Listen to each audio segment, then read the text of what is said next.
Bhim army के कंधों पे, बहुजन समाज के लोगों के कंधों पे जिम्मेदारी है कि जो एकता बहुजन समाज में हमारे महापुरुष बना के गए, वो एकता टूटनी नहीं चाहिए किसी भी कीमत पर। ये हमारे लोगों की जिम्मेदारी। इस देश में वो लोग भी शासन सत्ता में हैं जिनकी आबादी लोकतंत्र में मुट्ठी भर है, जिनकी आबादी 85% है, वो इसी साजिशों के कारण एकजुट न हो पाने के कारण इस देश में गुलामों जैसी जिंदगी जीने के लिए मजबूर हैं। इस आरक्षण को खत्म करने के लिए चाहे वो कांग्रेस पार्टी रही हो या भारतीय जनता पार्टी रही हो या और कोई मनुवादी दल रहा हो, इन्होंने एडी चोटी के जोर लगाए। और आज जिन जातियों को गाली दी जा रही है, ये वही जातियां हैं जिन्होंने अपने बच्चे कुर्बान कर दिए लेकिन अपने अधिकारों की रक्षा की। जय भीम। अपनी बात को शुरू करते हुए बहुजन समाज में सभी जाति धर्मों में जन्मे सभी संतों, गुरुओं और महान पुरुषों को नमन करता हूं। सम्मानित साथियों, आज देश के कोने कोने से चल के आए बहुजन समाज के बहादुर योद्धाओं, इस मंच पर उपस्थित आजाद समाज पार्टी भीम आर्मी के सभी सम्मानित नेताओं, हमारे मिशन 78 अधिवक्ता मोर्चा, अनुशासन समिति, भीम आर्मी स्टूडेंट फेडरेशन और किसान मोर्चा, तमाम संगठनों के सम्मानित नेताओं, यहां उपस्थित हमारी माओ बहनों, नौजवान साथियों और मुझसे बड़े उम्र में बड़े सभी सम्मानित साथियों का मैं धन्यवाद करता हूं।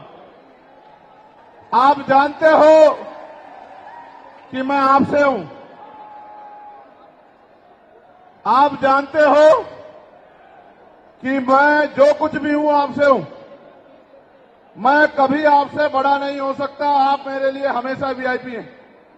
जितना सम्मान मैं उस मंच पर बैठे लोगों का करता हूं, उससे ज्यादा सम्मान मैं आपका करता हूं। लेकिन मैं आपसे भी उम्मीद करता हूं,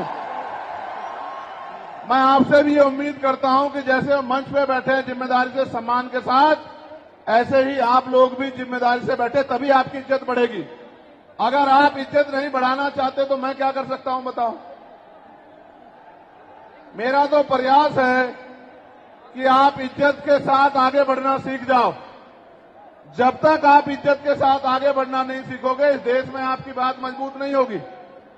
भेड़ बकरियां कभी राज नहीं करती, इतिहास गवाह है। राज योद्धा करते हैं। राजा का आचरण भी राजाओं जैसा होना चाहिए। राजा गुलाटी मारते नहीं घूमते हैं। राजा राजा होते हैं। राजाओं का आचरण जब तक आप में नहीं आएगा, तब तक आप राजा बनने की तरफ नहीं आगे बढ़ोगे। अगर बंदर को राजगद्दी सौंप दी जाए, क्या राज कर सकता है? नहीं कर सकता। राज करने के लिए राज जैसी सोच भी जो है अपने अंदर पैदा करनी पड़ेगी। सम्मानित साथियों, आज का जो आंदोलन था, आप और मैं जानते हैं कि वो हमने रामलीला मैदान में रखा था। कौन से मैदान में? जोर से बताओ। लेकिन रामलीला मैदान के पास हमारे मुस्लिम भाइयों का एक कार्यक्रम होता है जिसको हम लोग चेल्लुम के नाम से जानते हैं। 35-40 हजार की संख्या में वो लोग रोड से निकलते हैं और अपनी जो भी इबादत है उसको पूरा करते हैं। पुलिस प्रशासन का ये मानना था कि भाई पहले से ही वहां व्यवस्था अव्यवस्थित रहेगी, क्योंकि एक बहुत बड़ा आबादी, एक बहुत बड़ी जनसंख्या निकलेगी। अगर आपके लोग भी आ जाएंगे तो नुकसान हो सकता है, कोई टकराव हो सकता है, कहीं कोई आपराधिक तत्व का आदमी झगड़ा करा सकता है। तो आप अगर चाहें तो हम आपको परमिशन दे देंगे, लेकिन अगर आप खुद से मन में रखें और समझदारी दिखाएं तो ये समझौता, ये सम्मान का काम नहीं होगा। मैंने उनकी बात को सुना और मुझे महसूस हुआ कि हम प्रथम और अंत्य भारतीय हैं। हमारी भी भारत के प्रति उतनी जिम्मेदारी है जितनी कि दूसरे व्यक्ति की है। हम भी अपने देश को आगे बढ़ाना चाहते हैं।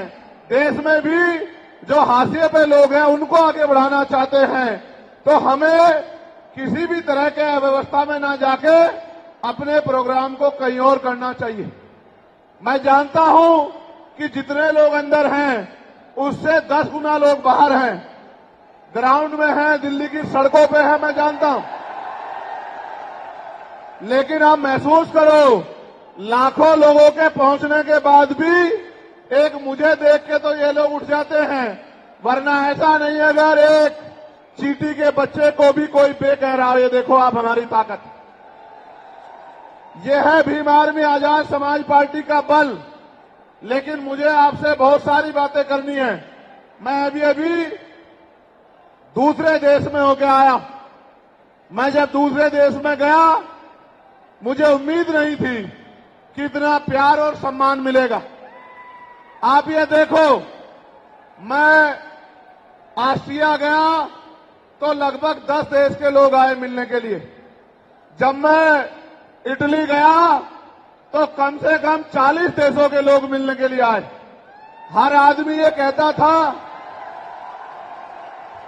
कि भैया मैं अपने राष्ट्र की तरफ से, अपने देश की तरफ से, वहां रहने वाले बहुजन समाज के लोगों की तरफ से पैगाम लेके आया हूं कि भाई चंद्रशेखर आजाद हमारे स्टेट में भी आए, हमारी कंट्री में भी पहुंचे और आके अपनी बात को रखें। मैंने उनको कहा कि मैं आपके बीच भविष्य में आऊंगा, लेकिन अभी 11 तारीख को हमारी रैली है, लाखों की संख्या में हमारे लोग वहां पहुंचेंगे, तो मुझे पहले उनके बीच पहुंचना है, उसके बाद मैं समय निकाल के आऊंगा।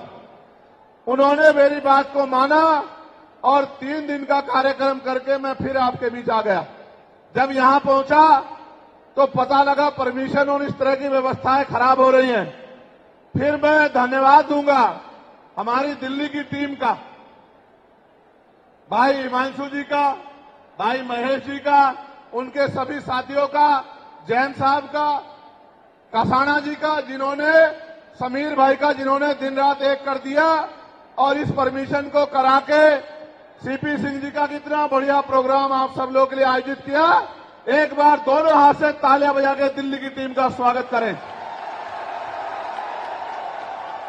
जब मैं दिल्ली का धन्यवाद कर रहा हूं तो देश भर में जहां से सबसे बड़ी ताकत हमें मिली है, मैं उत्तर प्रदेश की भी पूरी टीम का धन्यवाद करना चाहता हूं, क्योंकि हमारे हर एक आंदोलन में उत्तर प्रदेश अग्रणी रहता है। धन के आधार पे, संख्या के आधार पे उत्तर प्रदेश ने अपनी ताकत का एहसास पूरे देश को कराया है। तो मैं उत्तर प्रदेश के प्रदेश अध्यक्ष का, वहां हमारे राष्ट्रीय कमेटी के सभी साथियों का, जो राष्ट्रीय कोर कमेटी के लोग रहते हैं, प्रदेश के पदाधिकारियों का, जिला विधानसभा के संगठनों का, हमारे भीम आर्मी के प्रदेश अध्यक्ष जी का, सभी साथियों का भी बहुत बहुत धन्यवाद करता हूं। एक बार इनके लिए भी जोरदार ताली हो जाए। उसके बाद मैं और आप सब लोग मिलकर स्वागत करेंगे नगीना लोकसभा के लोगों का, जिन्होंने एक एक वोट डालकर आपकी ताकत को बनाने का काम किया। दोनों हाथ उठा के ताली बजा के स्वागत करें नगीना के लोगों का। नगीना के लोगों का धन्यवाद कर दूं? बताओ कर दूं या नहीं कर दूं? बताओ नगीना के लोगों की इज्जत करते हो नहीं करते हो? बताओ नगीना के लोगों का सम्मान करोगे नहीं करोगे? बताओ नगीना तुम्हारे दिल में है या नहीं है? बताओ। तो मैं नगीना के साथियों का भी बहुत बहुत धन्यवाद करता हूं। अब आज के जो आयोजक कमेटी है, मैं उनका भी धन्यवाद करता हूं। अब मैं आपसे आग्रह करूंगा कि मुझे आपसे बहुत जरूरी विषय पर बात करनी है। अगर आप बोलते रहेंगे या कोई भी शोर आएगा तो मेरी बात आप लोगों तक नहीं पहुंच पाएगी। इसलिए मैं आपसे आग्रह करूंगा कि आप शांत हो जाएं। ये जगह कम है, मैं जानता हूं। इस वजह से बार बार अव्यवस्था हो रही है। अगली बार हम जब राष्ट्रीय अधिवेशन करेंगे तो वो इससे बड़े वाले मैदान में, जहां 50,000 लोग बैठ सकते हैं, जो इसके बराबर में है, 15 मार्च को अगला कार्यक्रम हम लोग वहीं करेंगे। सम्मानित साथियों, आज मेरे कंधों पे, आजाद समाज पार्टी के कंधों पे, भीम आर्मी के कंधों पे, बहुजन समाज के लोगों के कंधों पे जिम्मेदारी है कि जो एकता बहुजन समाज में हमारे महापुरुष बना के गए, वो एकता टूटनी नहीं चाहिए किसी भी कीमत पर। ये हमारे लोगों की जिम्मेदारी है। हमारे पढ़े लिखे समाज की, हमारे कर्मचारियों की, हमारे अधिकारियों की, हमारे नेताओं की, हमारे विधानसभा सेक्टर बूथ से लेकर जिले, मंडल, प्रदेश और राष्ट्रीय पदाधिकारी की जिम्मेदारी है कि जो एकता हमारी बनी है वो टूटनी नहीं चाहिए। दुश्मन किसी भी सूरत में कामयाब नहीं होना चाहिए, इस बात का हमें ध्यान रखना। अब ये रैली करने की जरूरत क्यों पड़ी, ये आवाज उठाने की जरूरत क्यों पड़ी, इसके पीछे भी कई कारण हैं। और मैं अपने नेताओं से यह आग्रह करूंगा कि वो आज के बाद कमर कस ले और गांठ बांध ले कि जो प्रयास भाजपा आरएसएस के लोगों ने किया है हमारी एकता को कमजोर करने का, किसी भी कीमत पे वो एकता कमजोर नहीं होनी चाहिए। इस बारे में आप लोगों को ध्यान रखना। इस देश में वो लोग भी शासन सत्ता में हैं जिनकी आबादी लोकतंत्र में मुट्ठी भर हैं, जिनकी आबादी 85% है, वो इसी साजिशों के कारण, एकजुट न हो पाने के कारण इस देश में गुलामों जैसी जिंदगी जीने के लिए मजबूर हैं। मैं बात कर रहा हूं शेड्यूल कास्ट के लोगों की, मैं बात कर रहा हूं शेड्यूल ट्राइब के लोगों की, मैं बात कर रहा हूं अन्य पिछड़े वर्ग के लोगों की, मैं बात कर रहा हूं मुस्लिम की, जैन की, सिख की, ईसाई की, बौद्ध की, तमाम उन लोगों की जिनको आज भारत में सम्मान की जिंदगी नहीं मिल पा रही। मैं बात कर रहा हूं महिलाओं की, मैं बात कर रहा हूं किसानों की, मैं बात कर रहा हूं मजदूरों की, मैं बात कर रहा हूं नौजवानों की। मैं पहले जो विषय है उस पर अपनी बात रखूंगा, फिर मुझे अपने दिल की बात आपको कहनी है। पहला जो विषय हमारा है, जिस पे हम लोग यहां इकट्ठा हुए हैं, उस पे हम लोग क्या करने वाले हैं, सरकार से हमारी क्या मांग है, सबसे पहले उस पे मैं अपनी बात रखूंगा। हमारी पहली मांग ये है कि 1931 के बाद इस देश में सभी जाति धर्मों के लोगों की जनगणना नहीं हुई है। जब तक जनगणना नहीं होगी तो ये नहीं पता लगेगा कि schedule caste, schedule tribe, backward के लोगों को कितनी उनकी आबादी और कितना सम्मान उनको मिल रहा है, कितनी हिस्सेदारी उनको मिल रही है।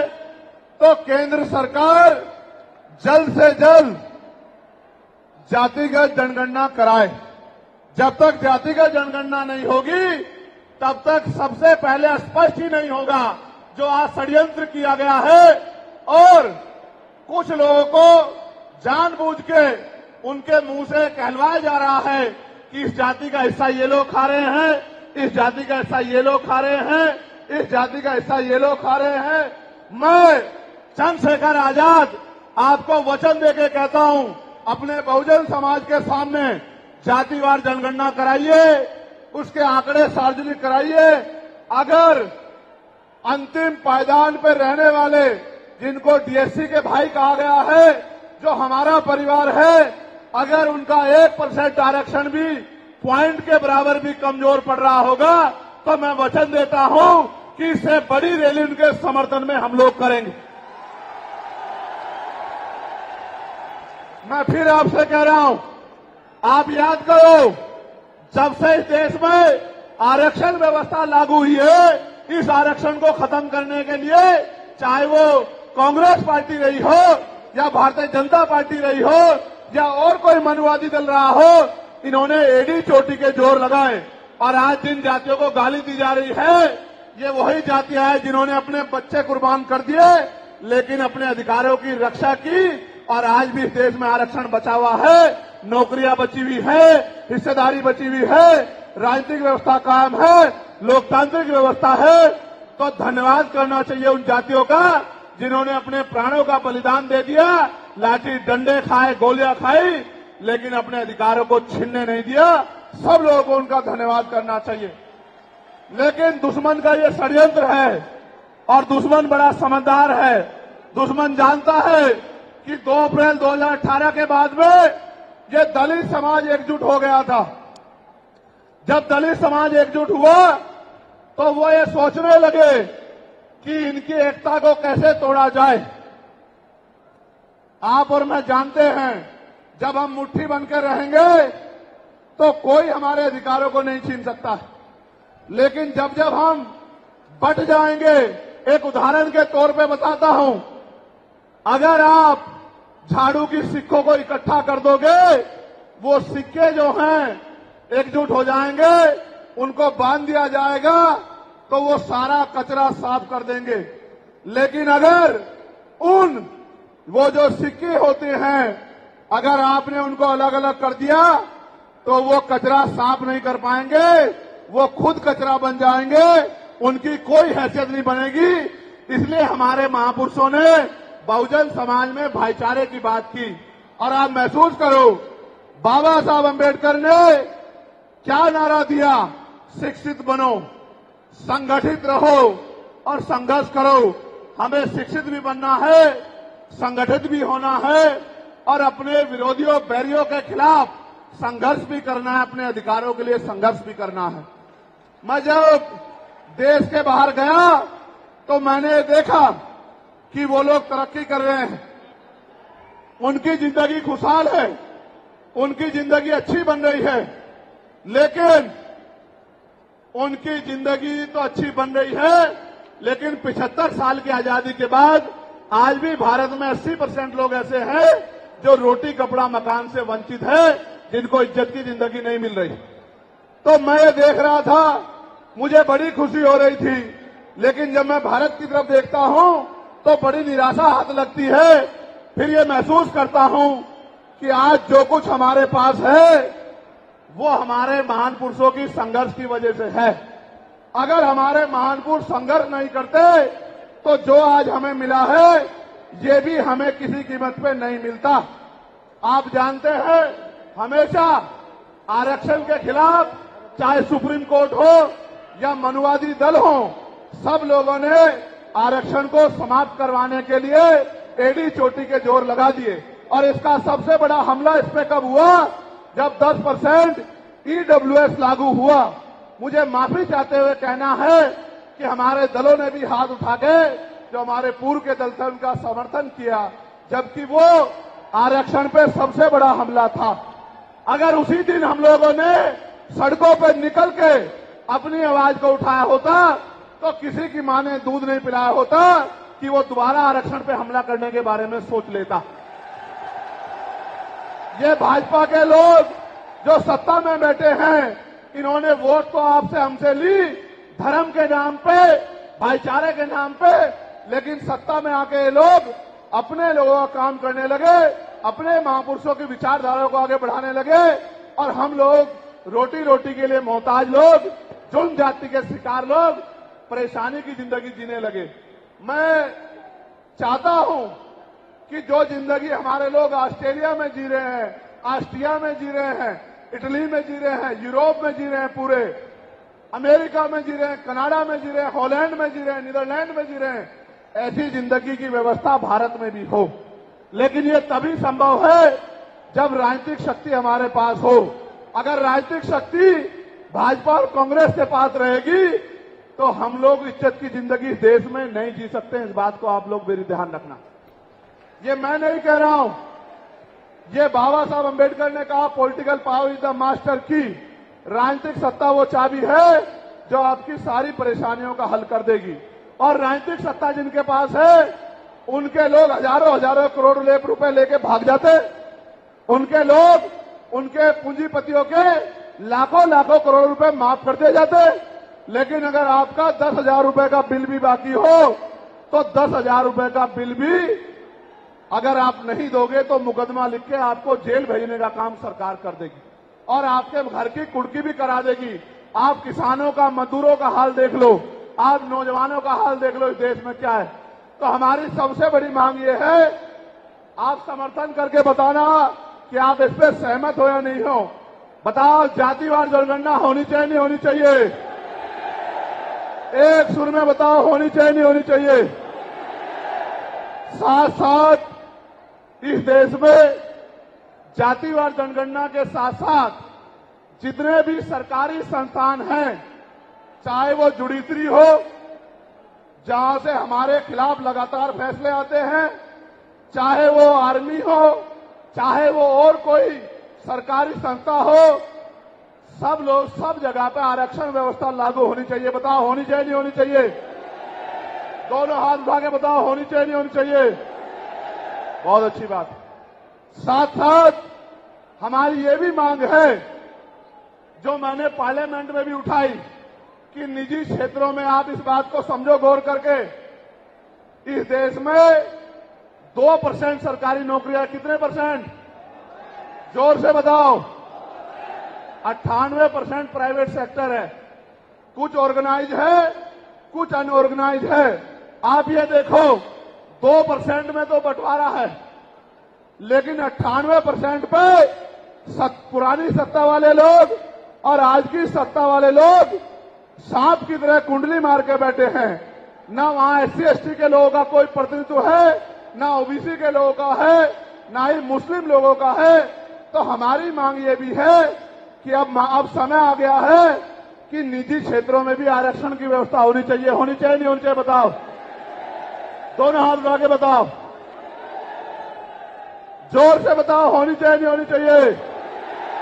Very good, very good. साथ साथ हमारी ये मांग है कि प्रमोशन में रिजर्वेशन भी इस देश में लागू होना चाहिए। शेड्यूल कास्ट, शेड्यूल ट्राइब और बैकवर्ड के लोगों के लिए प्रमोशन में रिजर्वेशन भी सरकारी संस्थानों में लागू होना चाहिए। लागू होना चाहिए, लागू होना चाहिए? बताओ, जोर से बताओ। हमारी ये भी मांग है कि मंडल कमीशन की बाकी सिफारिशें भी लागू होनी चाहिए, क्योंकि जब तक मंडल कमीशन की बाकी सिफारिशें लागू नहीं होगी, तब तक पिछड़े वर्ग के लोगों को बराबर की हिस्सेदारी और सम्मान नहीं मिलेगी। हमारी ये भी मांग है, सरकार कह रही है कि क्रीमी लेयर लागू करना चाहिए, और जज साहब भी कह रहे हैं क्रीमी लेयर लागू करना चाहिए। मैंने पार्लियामेंट में पूछा कि भारत में कितने शेड्यूल कास्ट के लोग, शेड्यूल ट्राइब के लोग अरबपति बन गए, इसका डाटा आपको सार्वजनिक करना चाहिए, आर्थिक आंकड़े सार्वजनिक करने चाहिए। तब हमें पता लगेगा कि क्रीमी लेयर की स्थिति में हम आए या नहीं आए। आपको शायद जानकारी नहीं है, मैं आपको बताता हूं, आज भी बहुत सारे पदों को NFS करके, नोट फाउंड सुटेबल करके हमारे योग्य लोगों को नौकरी से निकालने का काम ये सरकारें करती है, क्योंकि कलम की ताकत उनके हाथ में होती है। जिनकी राज सत्ता पे कब्जा होता है, हमारे लोगों का राज सत्ता पे कब्जा नहीं है, इसलिए सारी योजनाएं हमारे खिलाफ बनती हैं। हमारी ये भी मांग है, जिस पर मैं गौर कर रहा हूं, सरकार ने कहा, मैं आज इस पर भी बोलूंगा। आज अगर मैं इस पर नहीं बोलूंगा तो हमारे लोगों को पता ही लगेगा देश में क्या हो रहा है। सरकार ने कहा कि वर्गीकरण लागू होना चाहिए। मैंने आपको बताया कि बातें तो बहुत लोग करते हैं, लेकिन जब आरक्षण पे हमला होता है, जब और किसी तरीके से आरक्षण को खत्म किया जाता है, जब गांव-गांव जाके लोगों को समझाने का प्रयास किया जाता है, तब जिन जातियों को आज सरकार के इशारे पे गाली दी जा रही है, उनको ही उन्हीं की जिम्मेदारी मान के लोग घर में बैठ जाते हैं कि भाई यही आरक्षण की रक्षा करेंगे, यही अधिकारों की रक्षा करेंगे। लेकिन सच ये है, अगर सरकार की मंशा वर्गीकरण के जरिए वास्तविकता में निचले पायदान पे बैठे अंतिम व्यक्ति को ऊपर उठाने की होती, तो जिस तरह से 10% आर्थिक आधार पर आरक्षण की व्यवस्था की गई थी, 10% आरक्षण की व्यवस्था DSC के भाइयों के लिए, DSC परिवारों के लिए सरकार कर सकती थी। उनका कोई मतलब नहीं बैठता था कि इन्हीं में टुकड़ा डाल दे, क्योंकि सरकार जानती है इनमें बंटवारा हो जाएगा तो इनके खिलाफ आंदोलन आसान हो जाएगा। इनको पता भी नहीं चलेगा कब इनके अधिकार खत्म हो गए। मैं आपसे कहना चाहता हूं, सरकार बताए उनके पास वर्गीकरण की क्या पॉलिसी है, किस आधार पे वो वर्गीकरण करना चाहते हैं, कौन से आंकड़े उनके पास है, कौन से डाटा उनके पास है। मैं सरकार से जानना चाहता हूं, सरकार कमेटियां बना दे और वर्गीकरण किस फॉर्मूले पे करेगी ये भी बता दे। हम सरकार को भी सुनना चाहते हैं। अभी देश में पिछले दरवाजे से कुछ नहीं होगा, जो कुछ होगा आमने सामने होगा। अगर हमारे अधिकारों की बात आएगी तो लड़ाई आमने सामने लड़ी जाएगी।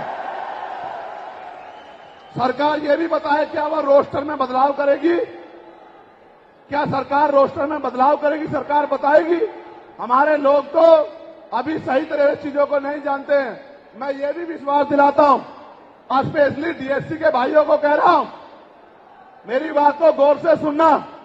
स्पेशली डीएससी के भाइयों को कह रहा हूं, उन जातियों को जो लोग आंदोलन कर रहे हैं, आपको एहसास नहीं है, जब देने की बारी आएगी हम बताएंगे अपने भाइयों को किस तरह से आगे बढ़ाया जाता है, किस तरह से उनकी हिस्सेदारी दी जाती है। अभी तो हम पे देने कुछ है ही नहीं। मैं आपको विश्वास दिला कहता हूं, डीएससी के जो हमारे भाई हैं, वाल्मीकि समाज के भाई हों, धानुक समाज के भाई हों और बागड़ी समाज के भाई हों और किसी सैसी समाज के भाई हों, मैं चंद्रशेखर आजाद वचन देके कहता हूं बहुजन समाज के सामने, ये हमारी आपसी बातचीत है। आप दुश्मन के इशारों पे काम मत करो। हम लोग बैठ के अपनी लड़ाई को निपटा लेंगे। हम लोग अपने आप बैठ के चर्चा करके आपके साथ बैठ के, अगर कहीं हमें कुछ डर भी है, आप चीजों को नहीं समझ पा रहे हो या हम लोग समझा नहीं पा रहे, अगर आपको अधिकार मिलता है तो बताओ। हमारे किसी व्यक्ति को तकलीफ है क्या? बताओ। अगर हमारे डीएससी के भाइयों को अधिकार मिलता बताओ, हाथ उठा के बताओ, तकलीफ है क्या हमें किसी को? ये इतना बड़ा जन समूह गवाही दे रहा है, अगर डीएससी के भाइयों को कुछ मिलता है तो हमें तकलीफ नहीं है। लेकिन हम इस सरकार की मंशा को जानते हैं, हम इस सरकार को जानते हैं, इनके चरित्र को जानते हैं। ये देना कुछ नहीं चाहती, ये तो इसको अटका के रखना चाहती हैं। आप ये देख लेना, इन्हीं के कुछ लोग पायलट सुप्रीम कोर्ट चले जाएंगे। जैसे उदाहरण के तौर पे गौर करो, 69,000 शिक्षक भर्ती में सरकार ने 20,000 पदों पे घोटाला किया। हम लोगों ने आंदोलन किया तो सरकार ने 6,800 नियुक्ति की लिस्ट जारी की। फिर अपने लोगों को हाईकोर्ट भेज के उस पर रोक लगवा दी। फिर हाईकोर्ट पे फिर हमारे लोग लड़े तो उन्होंने कहा दोबारा लिस्ट जारी करो, इनको अधिकार मिलना चाहिए। तो वोट लेने के लिए हमारे लोगों के सामने कहा कि भाई मिलना चाहिए, हम समर्थन करते हैं। लेकिन अपने लोगों को सुप्रीम कोर्ट भेज दिया और सुप्रीम कोर्ट में इनके बैठे जजों ने फिर से उस पर रोक लगा दी। इसलिए हमें इनकी नीयत पे शक होता है। मुझे डर ये भी है, अगर ये अधिकार स्टेट गवर्नमेंट को दे दिए गए तो ये कॉन्स्टिट्यूशन का तो बहुत बड़ा वॉयलेशन होगा ही, 340 का, 341 का, लेकिन ए-बी का। लेकिन सबसे बड़ा खतरा ये है कि कल जो सरकार सत्ता में आएगी वो किसी भी अन्य जाति के लोगों को शेड्यूल कास्ट में उनको शामिल करके आपके पूरे अधिकार को छिन-भिन कर सकती है। अगर ये पावर स्टेट को मिल गई, हमें सरकार की मंशा पे सिर्फ शक है। हमने ये भी मांग की, आपको याद होगा, यूपी के साथी हमारे जानते हैं, हमने 2 साल पहले, पौने 2 साल पहले मांग की थी कि जो 52% ओबीसी हैं उनको 27% रिजर्वेशन सुप्रीम कोर्ट के लोगों ने दिया, आबादी से आधा। सुप्रीम कोर्ट ने मंडल कमीशन की रिपोर्ट के बाद ना चाहते हुए सरकार ने कर दिया, तो सुप्रीम कोर्ट ने अपने तरीके से रोक लगा के 27% दिया। हमने मांग की पौने 2 साल पहले यूपी में, गोरखपुर में पीसी करके, कि ओबीसी की आबादी तो 52% ही है, तो 15%, 27% से अलग 15% आरक्षण की व्यवस्था अलग से अति पिछड़ी जातियों को करानी चाहिए। मांग हमने 2.25 साल पहले उत्तर प्रदेश में उठाई थी। उसके बाद उसी दिन हमने मांग उठाई, क्योंकि हमें न्याय चरित्र है। हम बाबा साहब अम्बेडकर को, मान्यवर काशीराम साहब को अपना नेता मानते हैं। हम ज्योतिबा फूले साहू जी महाराज को अपना नेता मानते हैं। हमने मांग उठाई थी, हम मामला रामसू वर्मा और सर छोटू राम को अपना नेता मानते हैं। हम चौधरी महाराज सिंह भारती को अपना नेता मानते हैं। हम कोतवाल धन सिंह गुर्जर को अपना नेता मानते हैं। हमने मांग उठाई थी कि भाई हमारी आबादी बढ़ रही है। 2011 के बाद जनगणना नहीं हुई और जो जनगणना हुई उसके आंकड़े जारी नहीं हुए। इसलिए हम लोग मांग करते हैं कि जिन जातियों को अवसर नहीं मिले, पहले तो उनको तैयार किया जाए और फिर उनको 5% अतिरिक्त आरक्षण शेड्यूल कास्ट में 15% अतिरिक्त देकर उनको मुख्य धारा में लाया जाए। जब हम 2 साल पहले इसकी मांग कर रहे हैं तो हम डीएससी के भाइयों के विरोधी कैसे हो सकते हैं, आप लोग बताओ। तब तो वो आंदोलन भी नहीं चला रहे थे। हम तो आंदोलन चला के मांग कर रहे थे कि मिलना चाहिए, मिलना चाहिए। लेकिन मैं आज भी कहता हूं, हमारी ये मांग है कि अब समय आ गया देश में कि आरक्षण की सीमा बढ़ाई जानी चाहिए, आरक्षण की कैप खत्म की जानी चाहिए और 100% रिजर्वेशन इस देश में लागू होना चाहिए। जिसकी जितनी संख्या भारी, उसकी उतनी हिस्सेदारी का लाभ उनको मिलना चाहिए। आप फिर कह रहा हूं, जातिगत जनगणना कराओ और 100% आरक्षण करो। मैं तो स्वर्ण जातियों का सबसे बड़ा हितैषी हूं, उनको 10% आरक्षण क्यों दे रहे हो? मेरी ये मांग है। मैं तो अपने लोगों के आरक्षण में से भी उनके लिए मांग करता हूं। उनकी आबादी तो 15% भी नहीं है। मैं ये कहता हूं कि उनका अलग से ब्लॉक बना के उनको 20% आरक्षण सरकार को देना चाहिए और 80% आरक्षण को SC, ST, OBC के लिए फ्री कर देना चाहिए। जबकि काशीराम साहब तो 85% की बात करते थे, लेकिन मैं समझता हूं कि उनमें भी लोग गरीब हैं, इसलिए मैं उनका 5% और बढ़ा रहा हूं। लेकिन पहले देश को ये तो बता दो, जातिगत जनगणना करा के, कि भाई अभी तक उनका प्रतिनिधित्व कितना है, अभी तक उनकी सरकारी नौकरियों में हिस्सेदारी कितनी है और कितनी कमी उनकी है जो आपने 10% उनको दे दिया। आज हम लोग एक और मांग भी उठाते हैं कि कास्ट का आरक्षण बढ़ा के उसकी संख्या के आधार पे 25% करना चाहिए। बताओ सहमत हो, नहीं सहमत हो? जोर से हाथ उठा के, दोनों हाथ उठा के बताओ सहमत हो, नहीं सहमत हो? तो ये हमारी वो मांगे हैं जिनके लिए आज हम लोग यहां इकट्ठा हुए हैं। और हम इकट्ठा नहीं हुए आज तो मजबूरी या अपने देश से प्यार था कि हमने अपने आंदोलन को बदलाव कर लिया। अगली बार अधिवेशन तो होगा इंदौर में, लेकिन जब होगा तो इस बार एक और बड़ा आंदोलन रामलीला मैदान में, और रामलीला मैदान से अपनी ही पार्लियामेंट का घेराव करके अपनी मांगों को उठाने के लिए हम लोग करेंगे। बताओ मदद करोगे नहीं करोगे?